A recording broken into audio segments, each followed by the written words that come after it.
The German army of World War II basically improved their uniforms in every year of the war. In this video I will present you all of them in form of custom printed Lego minifigures. And to present them in a realistic way, I've bought this army painter set from Amazon. I even make custom helmets using plastic plants. So let's dive into the video, and don't forget to like and subscribe. Because I've never bought scale modeling kits like this one, I first had to take a closer look at what I got. The kit comes with a clue which definitely will be useful when it comes to making my own helmets. But let's take a quick look at all the modeling elements. The first package includes these plastic plants which will be useful when it comes to designing my helmets as well as designing the landscape. These plants on the stripe are supposed to glue by themselves, but we will see how this works. And no, this bag don't include what you all probably think. This brown dirt will work perfect for the ground. And these cork pieces are supposed to be small rocks. I've also bought these tweezers because I think these will be useful when it comes to making my helmets. I've started collecting some stones from outside and placed them in a random but natural way. I've then grabbed the cork pieces and placed them next to them to simulate smaller rock pieces from the formation. I have to say that I really like the combination of the natural stones and the modeling elements in form of cork pieces. After finishing the small rock formation, it was time to add all the dirt surrounding it. For this I've once again used something from the modeling starter kit. Even though this looks pretty nice and super natural, it will be painful to clean all my working place. But hey, I want to present you some cool content, so I think this will be worth it. Before I added some plants, I've grabbed my tweezers and adjusted the dirt. But speaking of plants, let's add some color to our scenery. I've took these plant pieces apart and placed them all over the stones. The landscape is done, and it's finally time to add the first squad of our World War II German soldiers to it. Speaking of this, the first uniform used by the Germans during World War II was the M43 Feldbluse. The most recognizable detail of this uniform were the green color tabs. Let's take a look at the custom printed Lego version of this. I've added a blue-eyed hat including a Kinnriemen and the typical German Stahlhelm. Especially in the beginning of the war, the Germans placed the Reichsadler and this insignia at their helmets. At the back, the soldier's wearing his typical Sturmgepäck. And to finalize our first minifigure, I've added this Karabiner 98 Kurz printed by Valiant Bricks. The next minifigure is based on the same design, but you can see because of his color tabs he is higher ranked. It is printed onto dark bluish instead of old dark grey, but I definitely prefer old dark grey since this is way more authentic. After adding a rifle to him and his Kamerad, 3 minifigures are already done. But there are still 4 more to come, so let's continue with this M43 Schütze. The soldier is awarded with the EK2, which is the red band on his chest. To pair the right gun to his ammunition pouches, I've added the Brick Arms MP40. And our final field grey minifigure is this Oberstsoldat wearing his P08 Luger. I've added an eye-patched hat and a Schirmmütze to him. The typical dual molded cigarette was a detail I don't want it to miss. Let's finalize our squad by adding 2 soldiers wearing their Splittertarnschlupfhemden.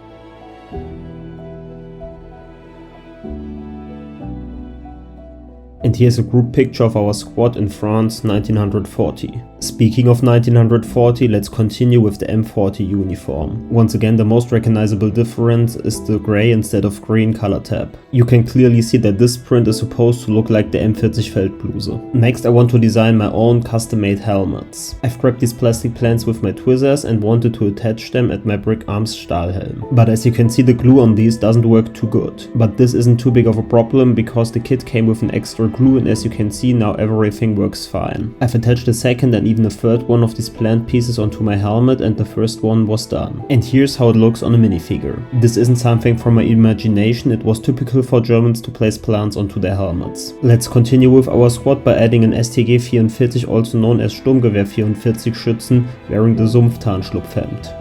This soldier is just wearing his belt and not any gear. I've also added a Schiffchen to him. The fourth and final minifigure is again a rifleman.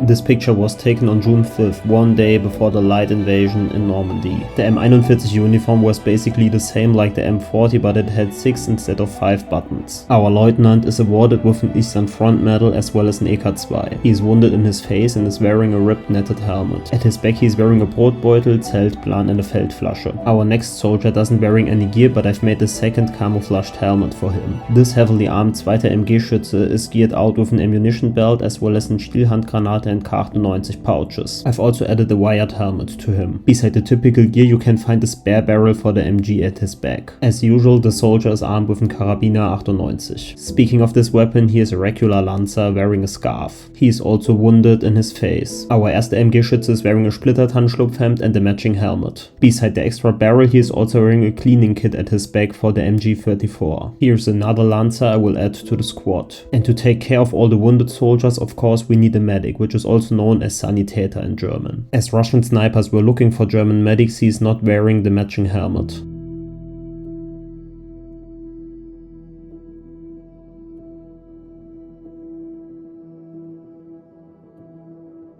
This picture was taken at the Eastern Front in 1943, a few days after the Operation Citadel, also known as Battle of Kursk. Next I will present you the M43 uniform, which was designed because it was cheaper and easier to produce. The first member of our M43 squad is this STG-44 gunner. I've again added a scarf and the M43 Feldmütze to him. As I just mentioned, his weapon is the STG-44.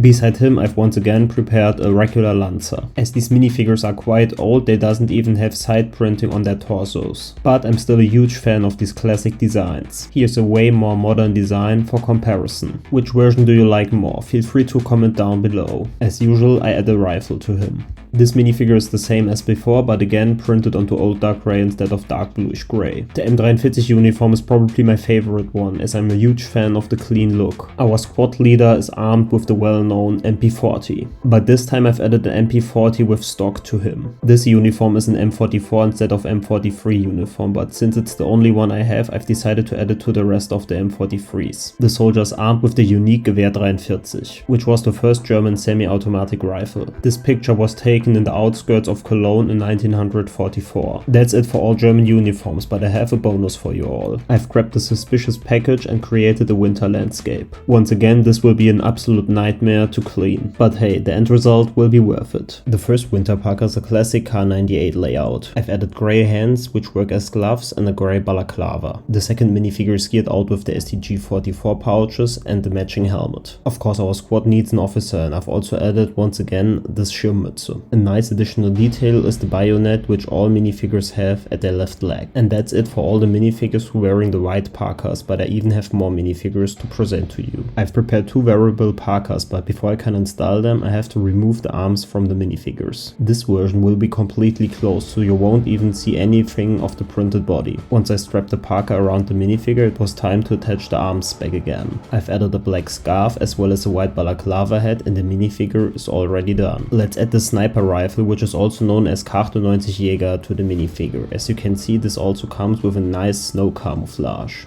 The second minifigure is the MG gunner of the squad, and for this one I've prepared the trench coat, which is open. This allowed me to show even the print of the minifigure. Once again I've added the balaclava hat and the spray painted white camouflaged helmet. The soldier is armed with the famous MG42. This picture was taken in the outskirts of Budapest in January 1945. The final minifigure I want to show you is wearing the most unique German camouflage of World War II. The minifigure comes with K98 as well as a Pepesha pouch. The camouflage is called Leibermuster and was rarely seen during 1945. This picture was taken in Czechoslovakia in 1945. That's it for the video. Don't forget to like and subscribe and tell me in the comments down below which unit your favorite was.